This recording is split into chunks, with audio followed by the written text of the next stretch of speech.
Hello and welcome to my February TBR video.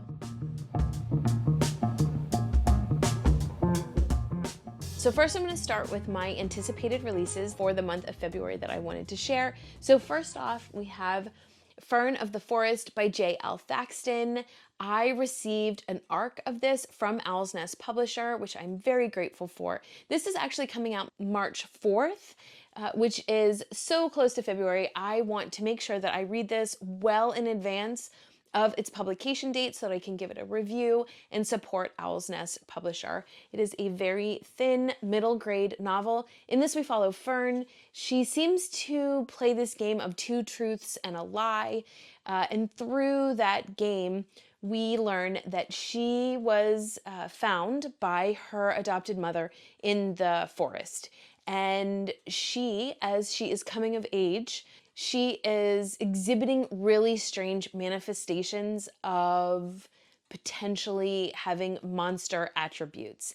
And so I think that this is a sort of mystery of where Fern came from and why she's exhibiting kind of weird, like different colored eyes, I think really long nails, things that are really concerning. I am excited. I love the choices that Owl's Nest Publisher puts out. So I'm really excited to read this and hopefully tell you more about it. Next, one of my most anticipated books of the year is Emily Wilde's Compendium of Lost Tales. This is Emily Wilde's Encyclopedia of Fairies number 3. It comes out on February 11th. I am getting the UK copies, and so my copy will be coming from Blackwell's, which if you're interested in UK books at no shipping cost, Blackwell's is where you should go. I will say it's coming out the 11th. I will have to wait for it to ship over here and then go through customs and all of that. But as soon as I get it, I will be moving it to the top of my TBR and reading it. You guys have heard me talk about Emily Wilde. You probably have heard about it. But in this, Emily Wilde is an academic and she does not pull any punches. She is very matter of fact and direct. She has a co-worker, kind of boss manager, who is Wendell Brambleby. She, in the first book, ends up traveling to a very cold location to explore the Fae in the area because, as the title of the series conveys, she is writing like an encyclopedia of fairies. And when there, she really discovers more than maybe she had bargained for. She knows a lot. And one of the things that I love the most about Emily and also Wendell is that they both sort of seem to be very intelligent, very capable, but they equally get into scrapes that then requires the other person to come and help them. So they sort of have this shared enablement, if there's such a word. And I love it so much. I love the world. I love Heather Fawcett's writing, and I'm so excited for the third book. So now we dive into all of the backlist book choices that I have gathered for February. So the theme here is not as romantic as one would think for the month with Valentine's Day in it. I actually have collected books that are actually a little bit more disturbing. So I'm looking at disturbing romance theme. So we'll see how this goes. So the first one that I want to share about is actually The Unfinished Portrait. This is by Mary Westmacott, who is actually Agatha Christie. It's her pen name. She wrote some more like literary fiction books in addition to all of her mysteries and thrillers. And this is the 17th book that she published. It is the second book that she published under the name of Mary Westmacott. The thing that I love about this, I don't love it, I just find it really intriguing, is that in the middle of the book, there is a cigarette ad. Like, I don't remember this being a thing, but there is a cigarette ad that is printed inside of the book. This is from 1962. Originally published in 1934. In this, we follow Celia, who has lost the people that are closest to her. I think she's lost her husband, her daughter, her mother. I mean, everybody around her she's lost. And she is really feeling down about it, isn't really sure how she can continue. And she meets Larrabee, who is a painter. And Max Mallowan, who is Agatha Christie's second husband, I think the love of her life, archaeologist, such an intriguing man and relationship that they had. But anyway, he described Celia as the character that is most like Agatha Christie herself. And so I'm excited to read this. I think there is a little bit of horror in here.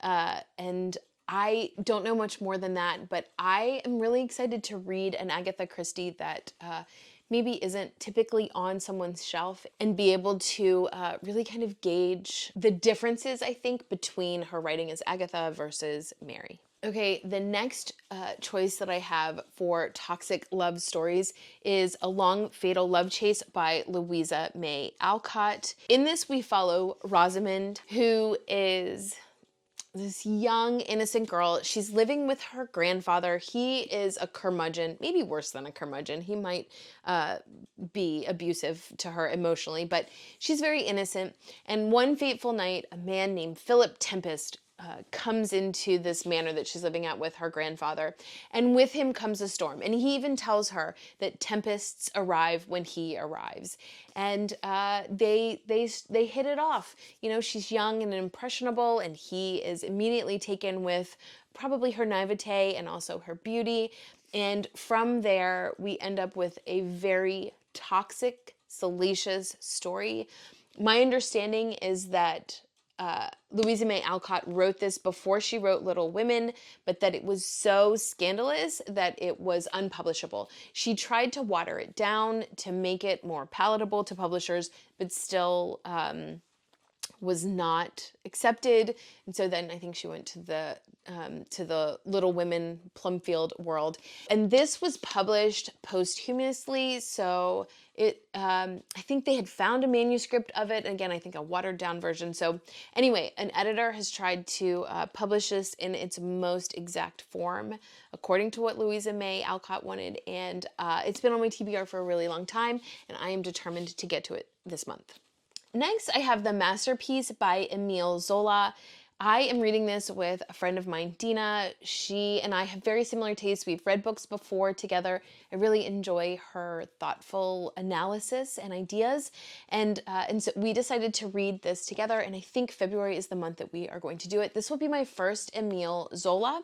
So in The Masterpiece, we really get deep in the bowels of the bohemian art writer world in Paris that was in the 1920s and 30s. So Emile creates this character, Claude Lantier. My understanding is that after Emile Zola wrote this, his friendship with Cézanne disintegrated. I think Monet also wanted nothing to do with him. And so by his portrayal of the painting community in Paris during this time, I'm guessing that it was so on the nose that it just made the people who are actually living that life feel uncomfortable. So I am looking forward to reading this. I think it is autobiographical in nature, so that's also interesting. And I am just really looking forward to diving into this. You know, it's going to be an interesting book when the first 30 pages is full of introductions and notes and information that you need to know in order to dive in. The next book that I am reading with other people is Ava Ibbetson's A Company of Swans.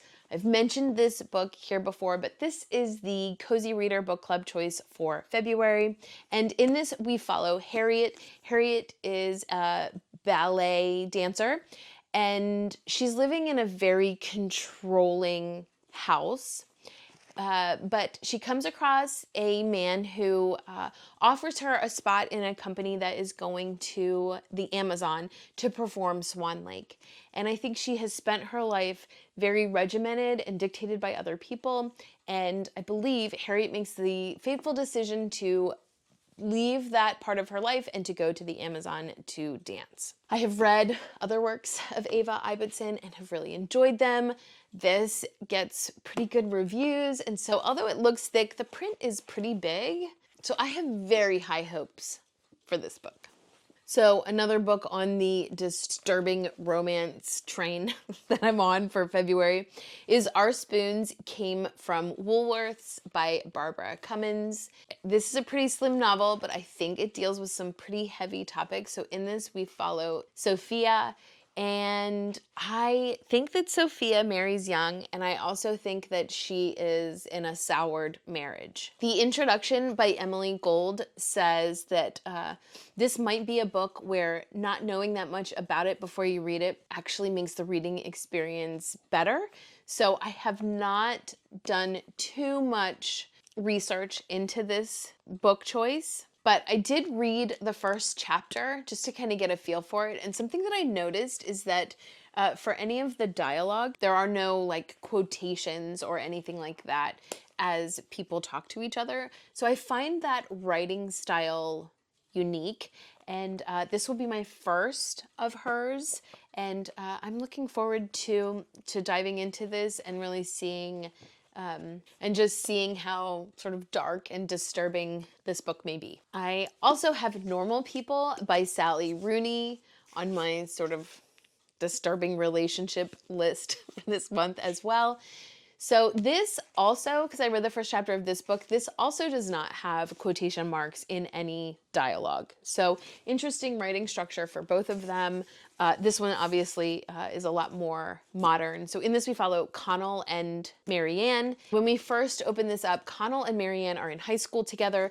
They know each other sort of from afar. Connell's mother, I guess, works at Marianne's house. Maybe Marianne is from a wealthy family.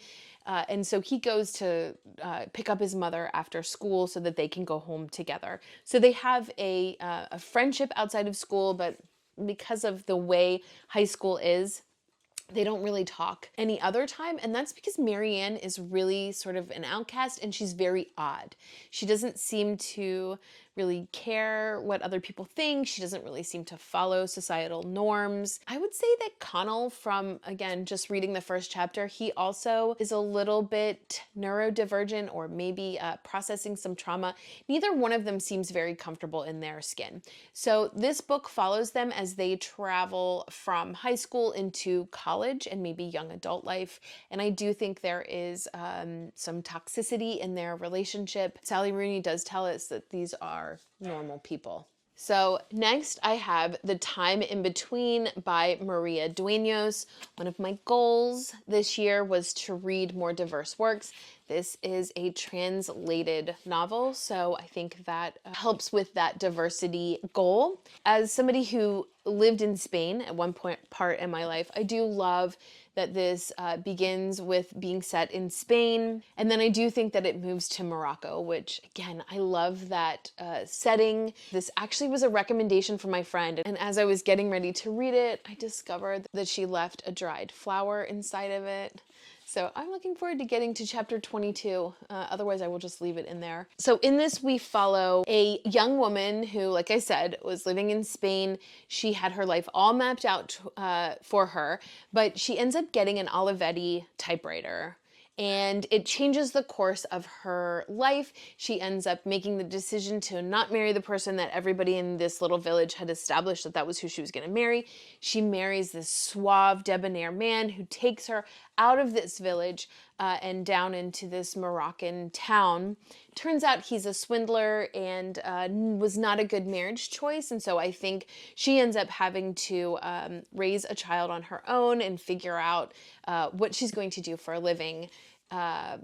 From what the synopsis says, it ends up, and again, we're established here in Northern Africa, but it turns out that she ends up making and sewing couture outfits for the Nazi wives, and she, I think, becomes a spy. So it's a very thick novel, but it comes highly recommended by my girlfriend, and so I have been holding on to this for a shameful amount of time. She lent it to me, I feel like, last autumn. And so I really need to move this to the top, and I'm sure it's phenomenal, as she says. And so I'm really excited to read this historical fiction this month. I am adding The Girl in the Window by Rowan Coleman on my TBR. It's been on other TBRs. I'm really hoping, you guys, that I get to this, but in this we have a sort of like Wuthering Heights adjacent tale. We have a mother who has come to Pondon Hall with her son, I think, and her mother as well. And there is a lot of trauma there.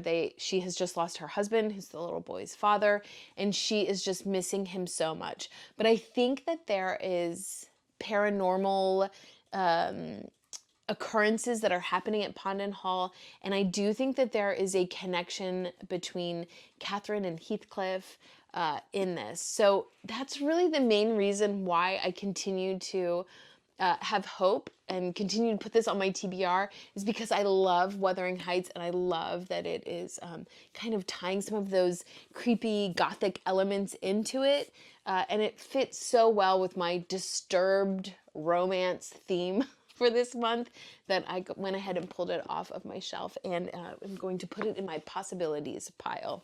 I'm now going to move to fantasy. This has also been on my TBR before. I made a goal of actually reading the books on my shelves, and when I pull the books off and I'm like, I want to read this, I really would like to do a better job of getting to it.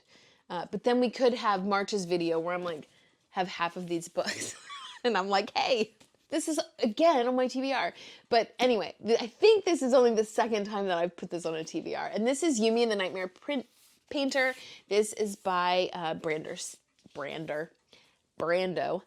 Sanderson. He did a few books last year as a Kickstarter campaign. I've read one of them. This is another one that is in the Cosmere. So we have Yumi and Nikaro. Nikaro is the Nightmare Painter, and they seem to live on two different worlds, parts of the world. Nikaro is more in the nighttime realm, and Yumi is in the more bright, sun-filled realm. And Yumi is has been specially chosen. She has rituals. She's got attendants. She was born at the right time where the stars all aligned for her birth. And Nikaro, the Nightmare Painter, is just one of others, and not really anything special, but somehow they connect up, and I believe that they need to pair up in order to save their worlds. I have loved these Cosmere Kickstarter books of the ones that I've read, and so I really do want to read this. I've heard good things about it, and I think it's a good way to kind of toe dip into that Cosmere world, and I really am going to move this to the front. And who knows, maybe there's some toxic, disturbed romance in this one. I've got two more fantasy books to share. So the first one is For She Is Wrath by Emily Varga. I have this beautiful Fairy Loot edition. This is the Count of Monte Cristo, where we've got some gender changing, where the female character, her name is Dania, I think, not Dante, Dania, and she is betrayed in a horrible way, and she ends up getting put into prison. She does develop a friendship with another young girl that is, or female that's in prison as well. And I think it just, again, follows that Count of Monte Cristo thread of breaking out of jail and just wreaking revenge and havoc on all of those who were part of putting her in jail. So I have high hopes for this because I do love the Count of Monte Cristo story. I do think that there is a romance in there where I think like the Dania is betrayed by a young man that she loved. So it fits perfect with that disturbing romance theme. And then I have A Language of Dragons. This is by S.F. Williamson. Again, I have this beautiful copy. This is, I think, a very dark academia novel set in London in the 1920s, but we have dragons. We also have Vivian Featherstone. She, I believe, ends up getting into this school to learn the language of dragons. I do think that there are some issues where her family ends up getting put into prison, and I think she's having to do things outside of prison to try to atone for whatever errors her family had made. But she does eventually end up in this language school where she's learning the language of dragons, and then becomes a code breaker in the war that they are fighting. And I think she ends up having to become a code breaker because of her family being in jail. So again, I have really high hopes that this is fantasy and not a lot of romance, but we'll see. All I know is this book is, I mean, it's just a beautiful book. And I do love the dark academia theme of it. So there you have it. Those are the books that I am hoping to get to in February. Let me know if you have any recommendations of disturbed romance. Again, I'm not so much into horror, but I'm hoping that none of these get too creepy. If they do, I will DNF, because my goal for this year is to be a ruthless DNFer. But I'm into reading some books about toxic relationships for whatever reason. Thanks so much for watching, and until next time.